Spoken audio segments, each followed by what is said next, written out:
All right, welcome to today's live. I have Chelsea Olsen on with me. Chelsea helps agencies and B2B service-based companies to scale and grow their business. And so I'm super excited to have you on and talk about how companies can grow.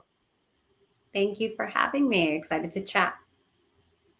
Yeah, so I work with a lot of the same, similar types of companies in the agency B2B services space as well. So one thing I wanted to hear your perspective on is what are the biggest challenges or what are the biggest hurdles that you see companies running into that are keeping them from growing? It's a great question. And for me, it depends on what type of company I'm working with. And when I say what type, I mean where they are in their annual revenue.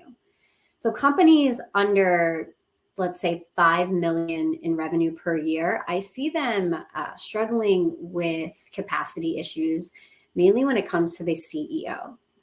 So in a smaller company, the CEO is leading sales, they're leading marketing, they're doing everything, and they're not able to focus on lead generation and a proper sales strategy in order to grow their business. So I'd say under 5 million, that's the biggest struggle I'm seeing. And then for companies larger than that, it's it's a problem of not having a proper sales plan and sales strategy. If you don't have a plan, you cannot grow and you cannot scale the way you want to. Yeah, it's kind of funny because I feel like a lot of the companies that I've interfaced with, their strategy is like, we're going to sell more services to more people. So is that a good strategy? Yeah, a lot of them are running too. Like even companies under 20 million are running on word of mouth and referrals. So when Yeah. they say that we're gonna get 100 new customers, I'm like, okay, that's great. That's a great goal. Love the enthusiasm, but how are you just gonna sell more? Like how is that going to happen? It hasn't happened for 7, 14, 20 years. How is it Yeah. now just going to turn on because you decided you want new customers, you want to sell more? So yeah, it's really an interesting topic, and it's something that we definitely need to discuss. Yeah, and it's interesting because the I feel like it's hard for people to understand that a warm referral coming in from a client is completely different than Hmm. when you have a conversation with somebody that it's, a first cold, it's a coming from cold outreach or it's a first initial conversation. They didn't come in through a referral. That's a totally different conversation. And so then to think that you're going to be able to use the same exact sales process for somebody that came in through filling out a form on your website or a cold call that turns into a discovery, that it's different. And you can potentially change your sales process so that you could use both. But if you've just brought in relationships and referrals and you're expecting to have the same level of a qualified opportunity coming in and that you're going to be able to generate that, that's pretty tough. Yes, the conversion rates are much different on a warm lead versus a cold lead. And what I think happens for leadership teams and CEOs is they're used to getting those warm referrals, closing deals, and having that flow, that sales flow. And then when they start to dabble in cold outreach and true prospecting and lead generation, they have a different experience. And I think it's an emotional one. I think their ego gets hit a little bit because people aren't as receptive. The conversion rates are lower and they feel maybe defeated, and they don't realize that they need to increase their own personal grit and resilience in order to grow their business. And that requires them to deal with rejection and not take it personally. Yeah, that's easier said than done.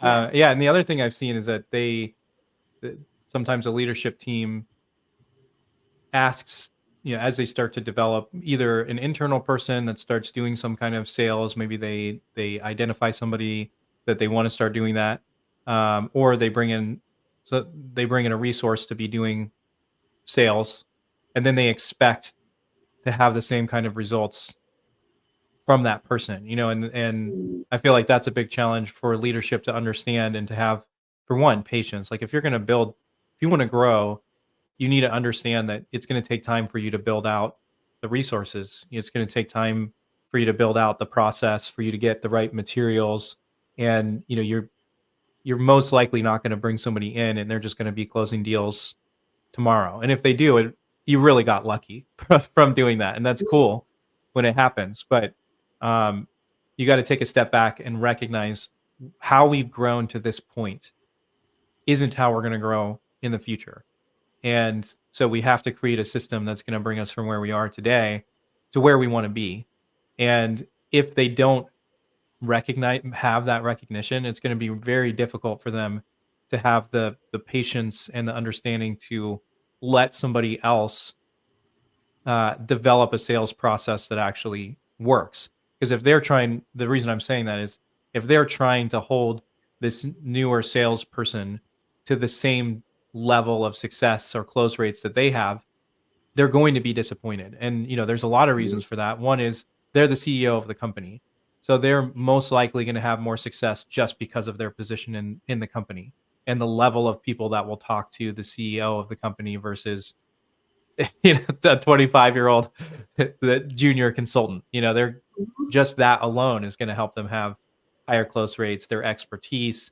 And then, they have relationships in the industry. So they're going to be able to talk about mutual connections, mutual friends in the industry. They're going to be able to lean on their experience. They're going to add a lot more value in those calls. And if they don't recognize that and change their expectation for the rest of their team, they're really going to struggle to motivate their team to actually grow the company.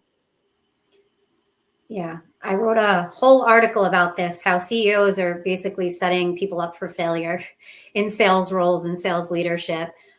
With the CEOs, a lot of the information lives in their brain too. So they've been operating their company. They know all the success stories. They know all the capabilities of the company, and that lives inside their mind. And they almost force it where they are the only one who can take that call with a prospective client, because nobody else on the team has access to that information. It's just living in their brain. So what I tell CEOs to do, even if they're just starting out, is to always write down the successes that you've done with your clients. Make case studies. I know it's hard work, but make case studies for every single client you have. Keep them in a folder and just document, because there will be a day, and maybe today's not that day, but there will be a time in the future where you want to transfer the knowledge that's in your mind to someone else so they can take those discovery meetings for you, so they can close business on your behalf. And you don't have to have the burden of always leading sales and doing everything else you have to do. Yeah, so I'm actually curious on your perspective on this. We didn't talk about this ahead, so Yeah. I'll set the stage a little bit for it. But one thing that when I'm talking with people who are younger entrepreneur, or younger is probably not the right word, just they're growing their business, and they're the only person in the business, or maybe they have 2 or 3 employees, and they start going, hey, I want to outsource my sales to somebody else. Like, I don't like cold calling. I don't want to do that. I'm ready to just have somebody else come in and do this, or work with a firm. Like, when I'm talking with prospects all the time, they're like, well, can you just do this for me? And at the end of the day, you got to find something that people want to buy. And so I do a little bit more of that than I would like to. And it's the more that I do for a client, the less valuable it is for them long term. Like, is it more valuable for them in the short term? Sure. Yeah, you buy back some of your time by having me do that. But the challenge is you're buying back your time now, but you're setting yourself up for a huge challenge in the future by not owning your sales process and not owning the business development. And businesses, if you have new customers coming in, you can sustain your business. If you don't, you can't. It doesn't matter how amazing your service is. It doesn't matter how great your operations are. It doesn't matter what your profit margins are.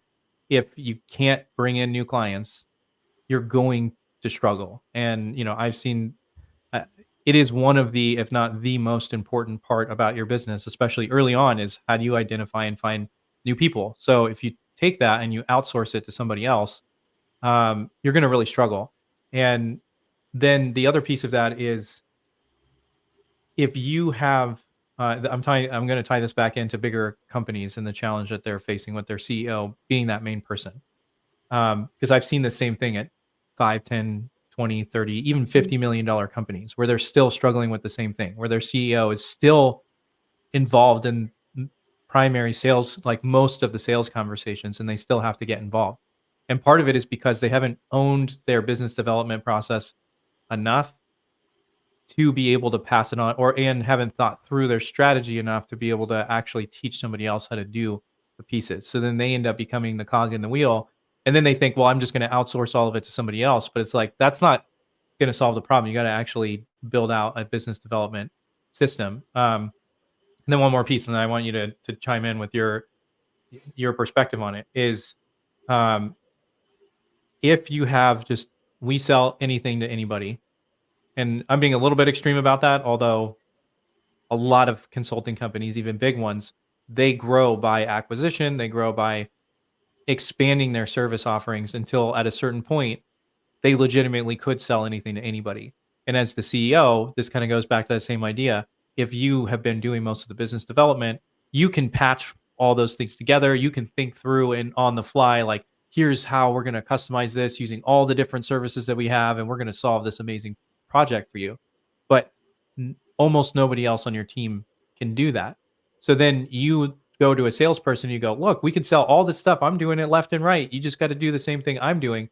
You're doing them a disservice by not having a clear enough service offering or having thought through what you're selling and really defining that pain point in the market. And, that's part of that business development process, and owning that is, what is it that you actually sell and what does the market want? And if you outsource too early on in the business without thinking through that, you're not going to be able to bring in younger salespeople or more junior salespeople to take the burden off of you, because they can't sell this huge conglomerate of different kinds of services. Anyway, I know I said a lot there, so I'll pause and just. You said so many words of wisdom in there. And I love how you almost dumbed it down. You just need new customers. That's how you keep growing a business. And whether those customers are coming from referrals and word of mouth or cold outreach, you need new ones. Now, word of mouth and referrals, they can only get you so far. And a lot of companies understand that. They see that, and that's when they call someone like me. And hiring junior people is one thing. But if you are a CEO who's really ready to release the reins, you need somebody who has experience. I've been in sales for almost 20 years, so they will turn to me to come in as a fractional director of sales or a fractional chief growth officer. And when I get in there, that's when we have those conversations. So it always starts with like a 3-day workshop evaluation or audit, whatever you want to call it, of their current business, and looking at those foundational things, like looking at who is their total addressable market versus who's their true ideal customer profile, which is a subset that we're going to be selling to, looking at the unique selling points of the company, the messaging, their why, their mission statements, reviewing all the fundamentals and the foundations of their business so we can craft a go-to-market strategy. If a company isn't reaching their sales goals, it's because they don't have a sales plan. They don't have an actual sales strategy. If you follow a proper sales strategy and you have a go-to-market plan, you should be scaling. You might not be reaching goals because maybe your goals are not realistic, but you definitely should be growing and scaling your business. It's important as a CEO to hire the right people, to get the foundation set, to get a proper sales plan in place that works for your company. And then you could fill it in so you can have junior people that come in. And I find these people oftentimes, I train them, I hire people. Sometimes it's not even full-time. Sometimes it's like part-time. I also take people from other departments as subject matter experts to help with discovery calls and things. And sometimes taking people out of different departments, even from operations, and pulling them into sales a little bit can help. And then hiring vendors. So you have to own your sales plan. You need to own business development and your Yeah. go-to-market strategy as a CEO. And again, you would have a leader there leading that, like someone like me. So you're owning it with someone else who specializes in this, but it's ultimately within your company. And then you can hire like a vendor to maybe make some cold calls and set appointments, or a vendor to help with the cold email. There's nothing wrong with that. But ultimately, this is your baby, and this is how you're going to grow your company. So you need to know what's going on, and it needs to be integrated into your entire team. Yeah, and I love what you talked about there, and you and I had talked about this a little bit before, that there are things that you can outsource, and there's times where you should outsource things, but you need to own the go-to-market, and that's really important. Like if you well, you said a couple things actually, because the other thing that you said that I think is really key is most of the time you should bring in an outside resource to help with that. And I'm saying this, yeah, am I an outside resource or you? Yeah, are we a little bit biased in saying that? For sure. But I've also worked internally at companies, and I've watched it from the inside when you don't do that. And you run into the problem because unless you are bringing somebody in who's had experience at multiple different companies and they've seen the process implemented at different companies, you're going to really struggle. So then if you're hiring somebody up internally who's never done this before, they're going to really struggle. Now, what you could do is you could go, hey, we're going to bring this is our person who's going to own this internally. We're going to bring in Chelsea, who's going to help us alongside this person develop a go-to-market strategy. And then she's going to teach this person these different pieces and how it works. And then Chelsea's going to phase out over time, and this person's going to then step into the role as full-time as that develops. Like that, I think, can make a lot of sense. And that's honestly probably the most effective way to do it, because you get somebody who needs to, like, they have the knowledge from internally. They are a good culture fit, but they don't have that skill set yet to develop that. That person needs somebody who's going to coach them into that. But just to bring somebody up in that role and then start telling them like, oh, develop a go-to-market strategy. Yeah. It's not a recipe for success. Yeah. I mean, it's even worse than that. Like I've had clients, and I've been doing this a while, so I've made my own mistakes, and that's how I've gotten to where I am. So early on, like I would take discovery calls for clients by myself, and it wasn't good because I'm not the subject matter expert. Yeah. And then I would beg the CEOs like, hey, I really need somebody who understands the technology aspect of this, right? Like, I don't know how to make websites. I'm not a website development expert. So I need your web dev person on this call. And it was a challenge because, oh, they're too busy. And I'm like, well, you're having unrealistic expectations too of like the person you're bringing in. So even if if you want to outsource, you have to outsource specific things, but you can't just outsource everything and expect a stranger to your company to be able to do it all. It's just not realistic. Yeah. And, the other thing is too, you can hire like a director of sales full time, which is fine. But even then, like it's going to take time for them to understand your company. There's an onboarding period. You have to have grace. They're going to make mistakes. They might not remember certain things on a discovery call that you did, 7 years ago. And like, it's just part of that process, and you have to set them up to succeed. So I wrote, I did write that article on LinkedIn. I think that would be I can maybe drop that somewhere, but it would be a good article for people to take a look at if they are in a position where they want to scale, they want to grow, and they want to ensure that their team and the people they're hiring are going to succeed with them. Yeah, no, that would be awesome, because it's a huge problem. I mean, because the other piece is like I think people see a company succeed by hiring somebody internally, or they have a junior person who really kills it at sales. And I've seen that happen a couple times, but that's luck that you happen to get a unicorn person who had the right skill set. They had the drive. They were able to make that happen. They had just enough knowledge to be able to build the right connections or whatever. Or you hire somebody more senior in, but a lot of times they're going to require significant compensation, and that's going to be beyond what bringing in a fractional resource would do. And the kind of person who's great at actually going out and generating new business isn't always the kind of person who's great at building out a sales organization. Like my brother is in sales. He's killer individual contributor salesperson, but he would not at this stage in his career be the right person to grow out your sales organization. And he would say that, like, and he doesn't want to, but Hmm. he kills it at going out and generating new business and like bringing in new markets and, you know, taking a greenfield product or market and going out and making it happen. So you got to also decide, like, do you want somebody who's going to be growing out a sales organization that's going to scale, that you can bring other people in and train them? Or do you want an individual salesperson who's going to be able Hmm. to put the entire company on their back and generate a ton of business? And Yeah. um, I mean, from just as the risk level involved in hiring a unicorn person and finding them who's going to generate tons of business, what do you do when they leave? Hmm. Because they will. If they're that good, they're going to Yeah. get Thank another you. opportunity. No, they're going to start their own company. And Or this they'll is what start I their own tell company. CEOs. One or the other. Like, yeah, if you think that you're just going to hire somebody in business development and sales who's going to bring in all this business, because people will say to me, oh, you know, John Smith has a network and they've been in the industry. This is the spiel, right? And I'm like, if Yeah. he was that good and he's been in the industry and he has all these contacts, why isn't he starting his own company? Why doesn't he just do it himself?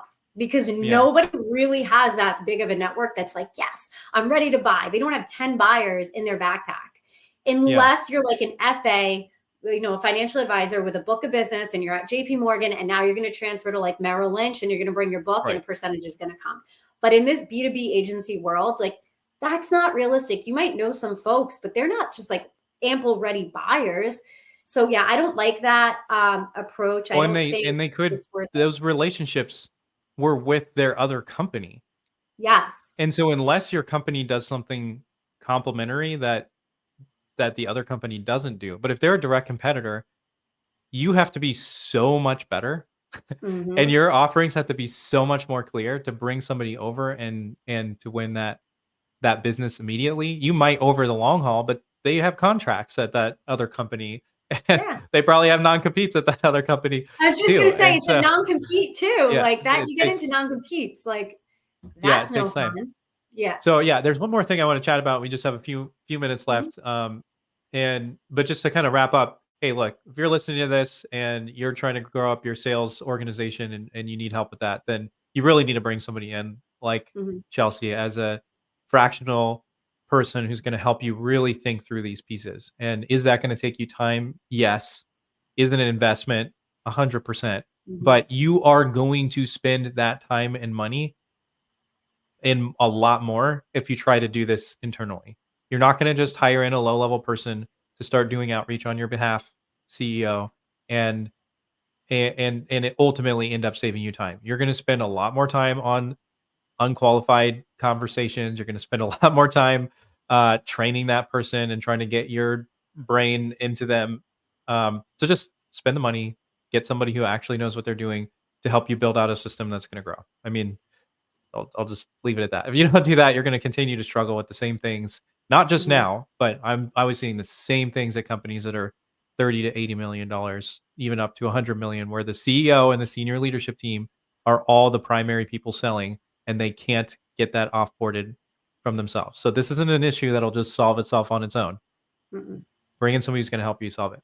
So one other thing that we talked about, I think what you just said really plays into that is the okay, so I don't want this person, you know, I am worried that my salespeople are going to leave and go somewhere else because they're awesome, and so I'm going to just make sure that I'm limiting their exposure externally as much as possible, especially through LinkedIn. Like that's a big hesitation that I hear, that you hear. So what do you do when a CEO is like, yeah, I don't want my employees posting on LinkedIn because they might get poached. Somebody else, you know, they might go somewhere else.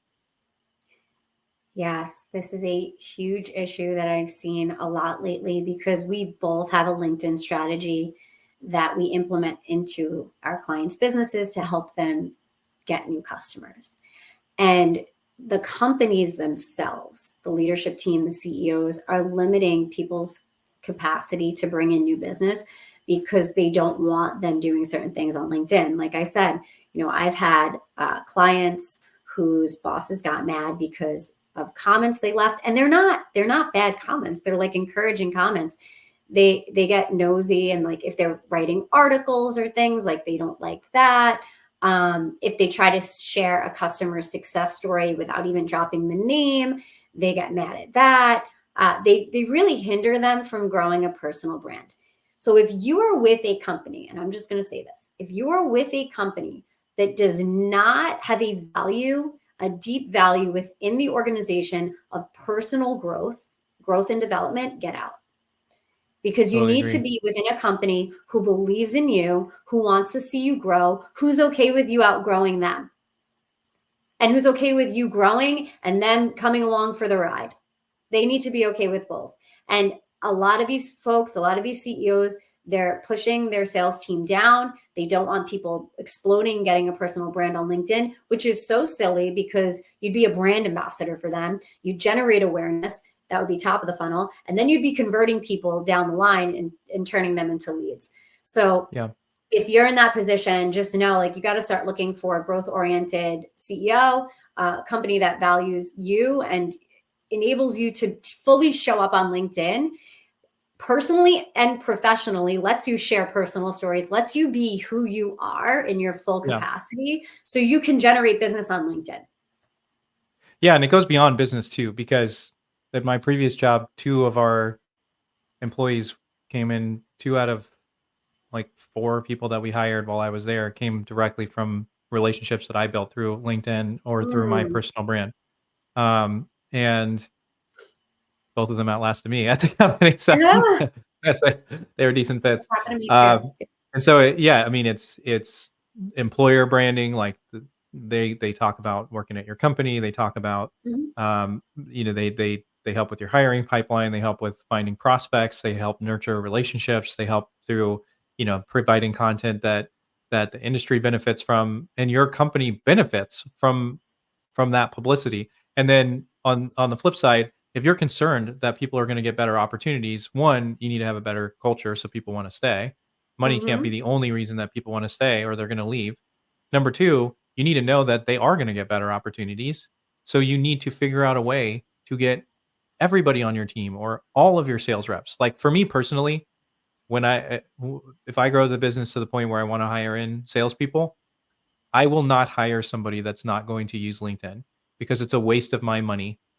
And Yeah. so if you have a sales team and there are people who are not willing to be on LinkedIn, they're not the kind of people who are going to actually go out and get new business for you. It is the absolutely fastest, most efficient, least expensive way to build relationships with your ideal customers. And so Mhm. hire the kind of people who are going to go out and build those relationships and then have your entire team be doing that. And that way when one of them gets a better opportunity, you've got 5 more who are growing, and then you bring somebody else in and they're quickly ramped up and they've got that going on. Like make that your differentiator, not the thing that's holding people back. All right. With that, Yeah. we're at time. So thank you so much for joining me on the show. Really appreciate it. Yeah, absolutely, Joe. Thanks for having me. It was a pleasure chatting with you.